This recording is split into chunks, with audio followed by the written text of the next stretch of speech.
Ipinasasauli ng Land Transportation Franchising and Regulatory Board o LTFRB ang mga siningil na tinatawag na onboarding fee ng mga transport network companies sa kanilang mga rider.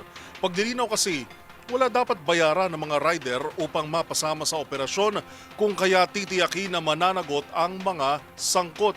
Ang mga detalye tinutukan ni Jackie Resyo.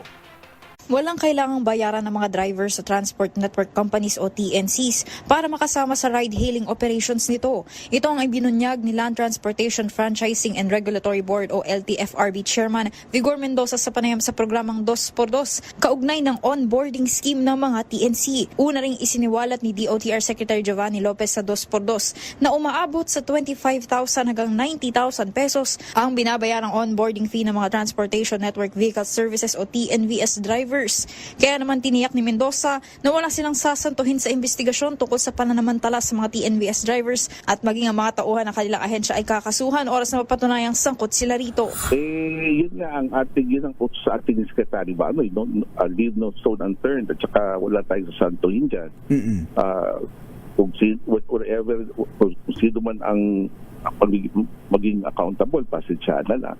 Kasi nga, ang raming na perwisyo. Opo. Araming problema. Tandaan nyo, when I came in Katunying no October, tandaan nyo, 37,000 ang backlog ko. 17,000 doon out of the 37,000, tukol lang sa TNVS.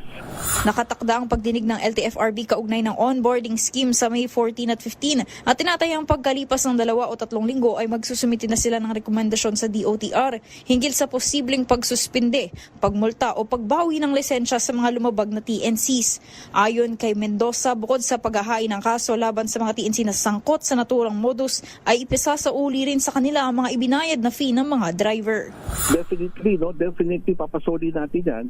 Not to mention the criminal liabilities para sa bagay na yan. Yes, sir. Opo. Kasi baka I'm sure pinapangakuan nila na ma-onboard ka. Ito pa yung style ng iba eh. I-onboard sila 3 months. After 3 months, tatanggalin nila. Tapos kung gusto mo ma-reconnect, bayad ka na Bayad naman. na sus, Mario Joseph. Grabe, talagang kawawang-kawawa itong mga... Biktima talaga. Biktima itong mga driver natin. Para sa MBC TV Network News, ito si Jackie Resyo ng DZRH, una sa Pilipinas, una sa Pilipino.